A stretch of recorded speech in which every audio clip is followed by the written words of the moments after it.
नमस्कार साथियों, शनिवार को हमने आपको क्लास दी थी नॉन परफेक्ट स्क्वायर की। आज हम आपको क्लास दे रहे हैं नॉन परफेक्ट क्यूब, यानी कि हम जो पूर्ण घन नहीं है उनका भी अप्रोक्सीमेट कैसे निकाल सकते हैं। मतलब आप लगभग में इसको निकाल सकते हो, पॉइंट्स में ही थोड़ा बहुत अंतर हो सकता है, इससे ज्यादा अंतर नहीं होगा। मेरी कोशिश है कि आप लगभग हर चीज के बारे में जानकारी रखो, ताकि आपको एग्जाम में कोई भी पॉइंट ऐसा ना मिले जिससे आप ना मिले हो या जिसको आपने हल ना किया हो। तो चलिए स्टार्ट करते हैं। मैं आपके सामने एक छोटा सा लेके आता हूं एग्जाम्पल, जैसे कि 10 की पावर 10 अगर क्यूब रूट के रूप में दिया गया है तो इसका मान क्या प्राप्त होगा, वो कैसे प्राप्त करें।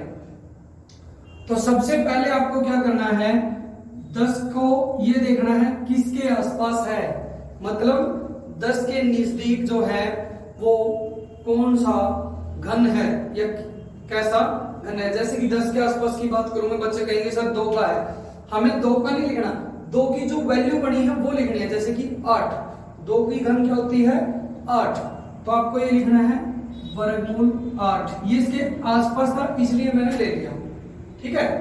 इसको लेने के बाद अब ये छोटा है, इसमें आपने जोड़ देना है। जोड़ने के बाद क्या करना है, इसमें थोड़ा सा अंतर आया है, जो आपकी संख्या दी गई है जिसका आप निकाल रहे हो वो लिखोगे और उसमें से माइनस करोगे क्या, जो अंक आपका क्यूब के रूप में आपने लिख लिया, ठीक है। मैं फिर समझाता हूं आपको। सबसे पहले इस संख्या के जो आसपास क्यूब है वो ले लिया रूट के अंदर, क्यूब रूट के अंदर, ठीक है, ऐसे ही लिखना है। उसके बाद प्लस, और जिस संख्या का निकालना था वो माइनस में जिस संख्या का आपने यहां लिया है वो जो यहां लिया है, ठीक है। उसके बाद बाहर पहले वर्ग निकालना था तो 2 आता था, अब क्यूब निकालना है तो 3 आ जाएगा, और ब्रैकेट में इसका भी क्यूब निकाल लो जो रकम आपने ले रखी है और इसका कर दो स्क्वायर, ठीक है। अब इस सवाल को आप आसानी से कर सकते हो, समझते रहना। इसका क्यूब निकालना है, मतलब घन निकालना है, तो किसकी पावर 8 होता है, किसकी पावर 3 करें कि 8 हो जाए, तो 2 की पावर 3 करने से 8 हो जाता है, तो ये आ गया आपका 2 प्लस 10 में से 8 गया 2 बटे 3, ऐसे कैसे। आप चाहो तो यहां गुणा का निशान लगा सकते हो, कोई दिक्कत नहीं लगाना है तो वो एक ही बात होती है। अब पहले क्या करना है, जो 8 की रूट जो क्यूब दिया है वो 3 दिया है, ठीक है, तो 8 का क्यूब निकालना है, मतलब 3 अगर रूट करके उसके आगे 3 लिख दिया, इसका मतलब ये जो अंदर वाली संख्या है रूट के, इसका ये बताना है कि किसकी पावर 3 है। अगर बाहर 4 है तो ये बताना है कि अंदर वाला किसकी पावर 4 है।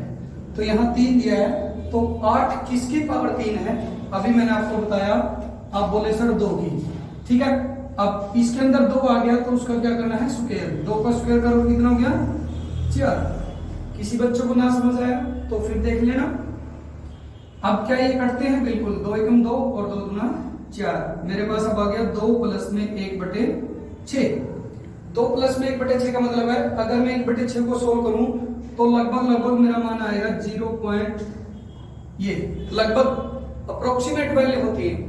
तो अब आपका हो गया 2 और प्लस में 0.16, तो आपका मान आ गया 0.16। लगभग आपको इसको लिखना है और यही आपका आंसर है। चल कर, तो मैंने एक सवाल, एक रकम आपको सोल्व करके दी। अब मैं आपको बताता हूं कि मैंने ये चीज क्यों लिखी थी, क्योंकि फार्मूले की अहमियत बच्चे तब समझते हैं जब पहले एक सवाल उनको दे दें, वो सवाल वो अपने दिमाग से प्रयास करेंगे थोड़ा बहुत कि ऐसे हो सकता है, ऐसे नहीं होता है, तो उनके मन में एक जिज्ञासा होती है कि कैसे हुआ।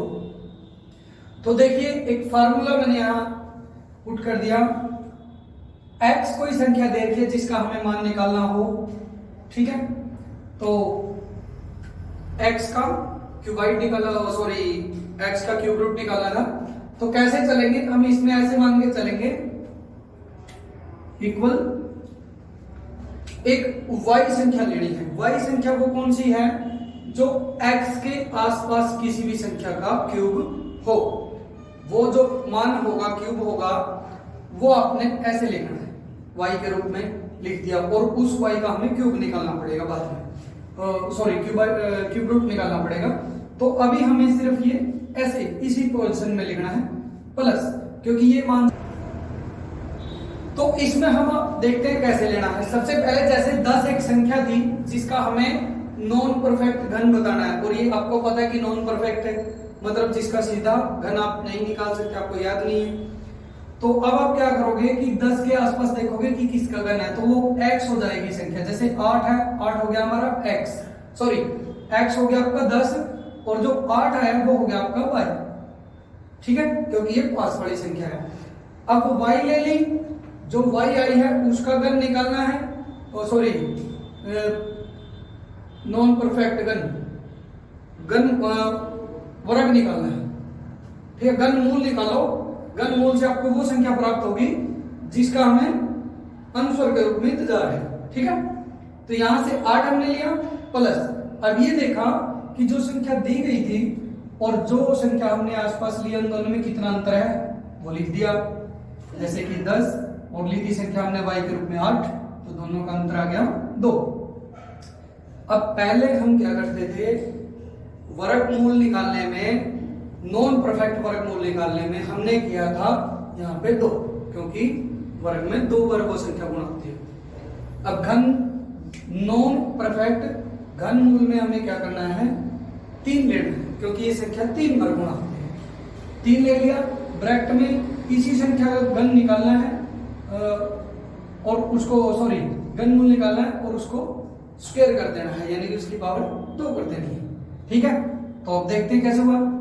x ले ली, x हमारी 10 थी, उसके बाद y 10 के आसपास था 8, तो 8 किसका क्यूब है ये हमने लिख लिया प्लस। अब ये देखा कि जो 10 और 8 हम दोनों का डिफरेंस हमने यहाँ लिखना है, उसके बाद नीचे वही वैल्यू जो यहाँ रकम y ली है वही यहाँ आएगी, बस फर्क ये है कि इस y का मान निकलने के बाद उसका स्क्वायर हो जाएगा, ठीक है। तो कैसे, 3 वर्गमूल 8, यानी कि 8 किसकी 3 बार गुणा करने से प्राप्त हुआ है, तो 2 की 3 बार गुणा करने से 8 प्राप्त हुआ। आपने 2 लिख दिया, प्लस का निशान था प्लस लिख दिया। फिर आगे चले, 10 में से 8 गया 2 लिख दिया।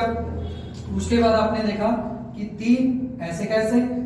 अब ये मैं आपको पहले ही बता चुका हूं कि 8 किसकी पावर 3 है, तो 2 की पावर 3 है, तो मान आ गया इसका 2, और 2 की पावर 2 कितना हो गया 4, ऐसे आपने लिख दिया। अब इसको डिवाइड कर दिया, 2 1 2 और 2 2 4, तो अब आपको मान प्राप्त हो 2 प्लस में 1/6। आप कुछ बच्चों के मन में ये होगी कि सर अगर ऐसे कर दें 6 दूनी 12 और 1 13, आप इसको ऐसे भी कर सकते हो, 13/6 डिवाइड करोगे 2.16 आएगा, और आप ऐसे करोगे तो ऐसे भी। जिस बच्चे को 1/6 1/4 1/8 इनके मान याद है वो जल्दी जल्दी इसको कर सकता है, ठीक है। तो ये चीज आपको करनी थी, इस प्रकार से आपके सवाल होंगे। तो चलिए मैं 1-2 सवाल और करवाता हूं आपको, वीडियो लंबी ना हो इसलिए। अगले सवाल करते हैं, रुकते हैं।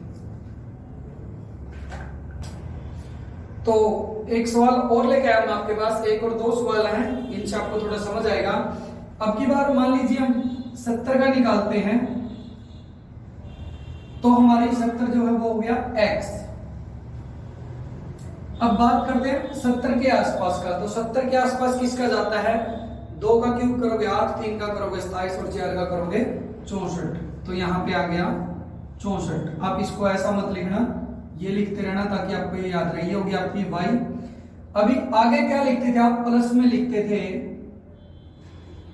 x माइनस वाई, x 70 है माइनस वाई, तो 70 माइनस 64 आप ऐसे भी लिख सकते हो।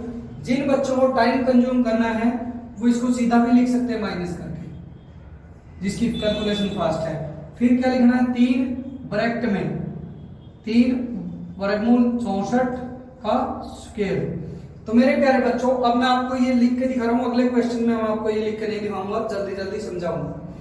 तो सबसे पहले इसको सोल्व करो, ये 4 की पावर 3 है तो 4 आ गया, प्लस 70 में से 64 गया, कितने बच गए 6 बच गए। अब नीचे क्या आया, 3 गुणा में यहाँ भी क्या बचेगा, अगर यहाँ 4 है तो यहाँ भी 4 आएगा, और 4 की पावर 2 कितना होता है 16, 3 गुण 3 3 दूनी 6, 2 1 2 2 8, तो 4 प्लस में 1/8 और 1/8 को बच्चे को बताया कि 0.12 इज राइट कैलकुलेशन। तो देखिए अब आपका मान सीधा निकल गया 4.12 इज राइट आंसर। ठीक है, लेकिन ये लगभग में आता है, कहीं बाद में आप मुझे फिर ये बोलो कि सर ये तो पॉइंट्स में लगभग में आ रहा है, तो लगभग का मतलब कि आपको अप्रोक्सीमेट वैल्यू देता है और जो आपके मान आते हैं वो अप्रोक्सीमेट में ही पूछे जाते हैं, कंप्लीट नहीं हो सकते। तो कंप्लीट होते तो इसकी जरूरत ही नहीं पड़ती। ठीक है, तो लास्ट क्वेश्चन आपका मैं स्टार्ट करता हूं।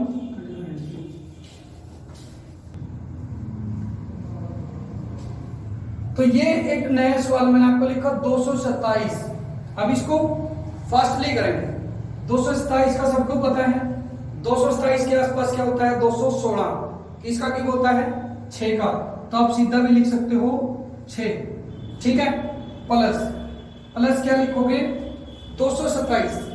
एक मिनट मैं आपको कंप्लीटली करवा देता हूँ, फिर शॉर्ट बनवा देता हूँ क्योंकि आप कंफ्यूज हो जाते हो।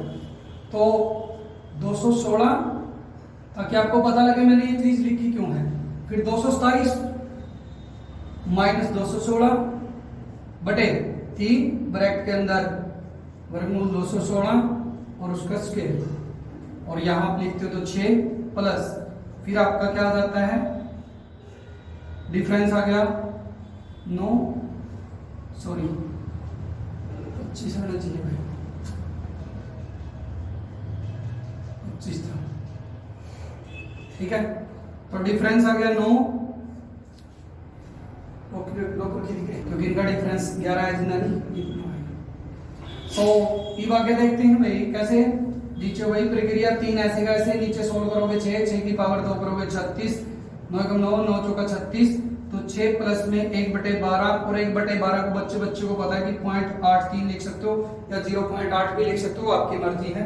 तो लगभग आपका जो आंसर आएगा वो इस तरीके से आएगा लगभग। तो अब मैं बात करता हूं आपको इसको और शॉर्ट तरीके से करने की। कुछ बच्चों को क्या होता है कि कई बार हम भी जल्दबाजी में कुछ रकम लिख जाते हैं और काम कुछ करते हैं। तो मैंने यहाँ पे 227 लिया था, आप चाहो तो 227 के अकॉर्डिंग भी कर सकते हो, 11 बटा जाएगा, कोई डिफरेंस नहीं है।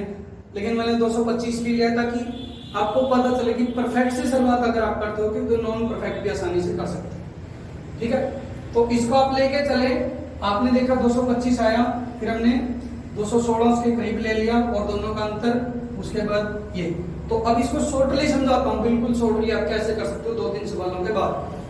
आपको याद आ गया कि 216 आएगा इसके नजदीक, तो सीधा लिखो कि 6 बन गया, ये बन गया। फिर इसका और इसका डिफरेंस आप सीधा बता सकते हो कितना 9 हो गया, और नीचे आपको पता है कि 1 3 तो आएगा ही आएगा, गुणा में जो यहाँ चीज आई है उसी का स्क्वायर करके लिख दीजिए। यहाँ जो मान निकला है 9 तो सॉरी हाँ 6 निकला है, तो 6 का स्क्वायर कर दीजिए 36, तो सीधा कर देगा एक बेटा आपका क्या जाएगा ये 4 12 आ जाएगा। और 12 का भी आप चाहो तो 12 से बाद तरक्की है 13/12 के हिसाब से भी कर सकते हो, और आप चाहो तो सीधा इसको 6.83 ये भी लिख सकते हो। दोनों भी आपके आंसर है। तो उम्मीद करता हूं मेरे प्यारे बच्चों कि आप इन सवालों को कर पाओगे। आज आपका परफेक्ट नॉन परफेक्ट वर्गमूल सब कंप्लीट हो चुके हैं करने के तरीके से, आपको सिर्फ प्रैक्टिस की जरूरत है। तो मैं फिर वही रिपीट करता हूँ कि प्लीज अगर वीडियो अच्छी लगे तो चैनल को सब्सक्राइब जरूर करना। 1000 सब्सक्राइब और 4000 घंटे की वॉचिंग होने के बाद, व्यूइंग होने के बाद मैं आपको फ्री ऑनलाइन आके पढ़ाऊंगा यूट्यूब पे। बाकी मेरा और कोई पैसे से कोई मतलब नहीं इस चीज में कि भाई मेरे को पैसे के लिए करना है। तो प्लीज वीडियो को लाइक भी करते रहे साथ ही साथ। ठीक है, ओके, धन्यवाद।